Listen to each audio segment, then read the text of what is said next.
तो चलिए आज एक ऐसी कहानी सुनते हैं। एक ऐसी कहानी जो हमें मेहनत का असली मतलब सिखाएगी। आलसी बंदर और जादुई केले की इस दुनिया में आपका स्वागत है। अच्छा, कभी सोचा है कि क्या कोई केला बात कर सकता है? सुनने में अजीब लगता है ना? चलिए आज एक ऐसे ही जादुई बोलने वाले केले की कहानी में गोता लगाते हैं। तो कहानी की शुरुआत होती है एक बहुत ही घने हरे भरे जंगल से। और इसी जंगल में रहता था हमारा मेन कैरेक्टर मोनू बंदर। लेकिन मोनू कोई ऐसा वैसा बंदर नहीं था। वो वो तो पूरे जंगल में अपने आलस के लिए मशहूर था। मतलब उसका पूरा दिन सिर्फ दो ही चीजों में निकलता था, या तो केले खाना या फिर पेड़ों पर आराम से सोना। अब जब भी उसके दोस्त खेलते थे या पेड़ों की साफ सफाई करते थे तो मोनू का एक ही जवाब होता था, पता है क्या? अरे भाई, मुझे कोई काम वाम नहीं करना, मैं तो बस आराम करूंगा। लेकिन फिर एक दिन कुछ ऐसा हुआ जिससे मोनू की ये आलस भरी जिंदगी पूरी तरह से बदलने वाली थी। उसे एक पेड़ के नीचे कुछ कुछ अजीब सा चमकता हुआ दिखाई दिया। और वो चीज थी एक केला। पर यह कोई आम केला नहीं था। अरे ये तो एकदम सुनहरा चमचमाता हुआ केला था। मोनू ने अपनी पूरी जिंदगी में ऐसा केला कभी नहीं देखा था। और जैसे ही मोनू ने उसे हाथ में उठाया, एक गजब की बात हुई। उस केले के अंदर से एक आवाज आई, सोचिए, केले से। और उस आवाज ने एक वादा किया, सुनो, अगर मेहनत करोगे तभी मैं मीठा बनूंगा। अब ये सुनकर मोनू का क्या रिएक्शन होगा? वो तो जोर से हंस पड़ा।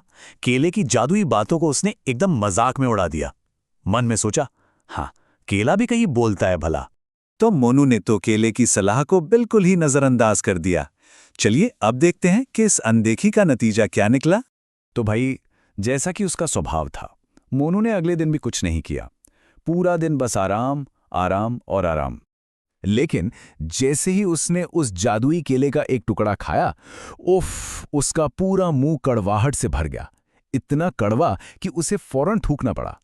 तो देखिए, यहां पर मोनू के एक्शन का सीधा सीधा नतीजा सामने है। जब कोई काम नहीं किया तो केला मिला कड़वा, लेकिन अगर वो मेहनत करता तो वही केला मीठा हो सकता था। अब इस कड़वे सरप्राइज के बाद मोनू को आखिरकार उस केले की बात याद आई। उसने सोचा, शायद वो केला सच कह रहा था। क्यों न एक दिन, बस एक दिन मेहनत करके देख ही लूं। और बस अगले दिन तो मोनू एकदम बदला हुआ था। उसने अपने दोस्तों की मदद की, पेड़ों को साफ किया, सबके लिए फल तोड़े, और जानते हैं, पहली बार सबके साथ मिलकर खेला भी। तो पूरे दिन की इस भागा दौड़ी और मेहनत के बाद अब असली इम्तिहान का वक्त था, ये देखने का कि क्या उसकी मेहनत वाकई में रंग लाई। तो शाम हुई। मोनू थका हुआ तो था, पर खुश भी था। उसने हिम्मत जुटाई और उसी जादुई केले को दोबारा खाने की कोशिश की। और पता है इस बार क्या हुआ?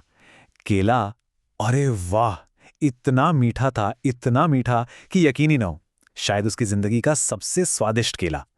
और बस उसी पल मोनू को सब कुछ समझ आ गया। उसे केले का पूरा राज पता चल गया, और साथ ही जिंदगी का एक बहुत बड़ा सबक भी।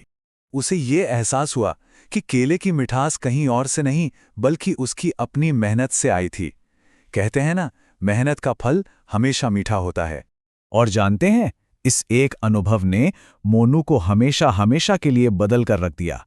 उस दिन के बाद वो आलसी मोनू जंगल का सबसे मेहनती बंदर बन गया। तो इस छोटी सी कहानी से हमें एक बहुत बड़ी सीख मिलती है। वो ये कि हम चाहे कोई भी काम करें, अगर उसमें मेहनत लगी है तो उसका नतीजा, उसका इनाम हमेशा मीठा ही होता है। और यही बात हमें एक सवाल के साथ छोड़ जाती है ना, कि हमारी अपनी जिंदगी में हमारी मेहनत का वो मीठा फल क्या होगा? सोचने वाली बात है।